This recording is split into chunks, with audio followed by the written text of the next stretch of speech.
এই যে কেরুয়ালটা বাবা রূপো হিরে মানিক মুক্ত দিয়ে নৌকাটা সাজালেন, কিন্তু যে কেরুয়াল সেটা রূপো। আজ সেই রূপোর কেরুয়াল আজ কিঙ্কিনি বলে বাজে বাজে, বলে কিঙ্কিনি বলে বলে কিঙ্কিনি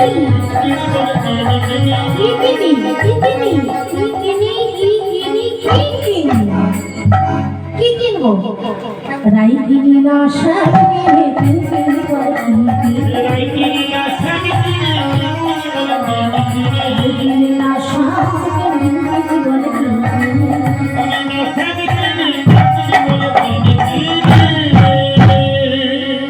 মহাজন বললেন, যদি কিনতে চাও রাধারানীর মনটাকে কিনে নাও, রাধাকে কিনতে পারলে গোবিন্দকে এমনি পেয়ে যাবে।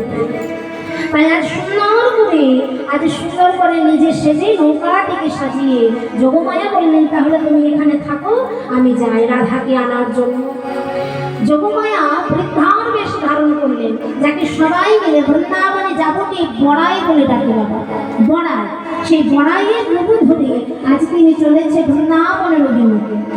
আর বৃন্দাবনে গিয়ে সকলকে বার্তা জানিয়ে দিলেন, আজকে আমরা সবাই মিলে যাব মথুরার হাটে, তোমরা তাড়াতাড়ি তৈরি হয়ে আসো। তবে হ্যাঁ, এই হাটেতে কোনো বিধবা যাওয়া হবে না, শুধুমাত্র সাধুবা যারা তারা যাবে।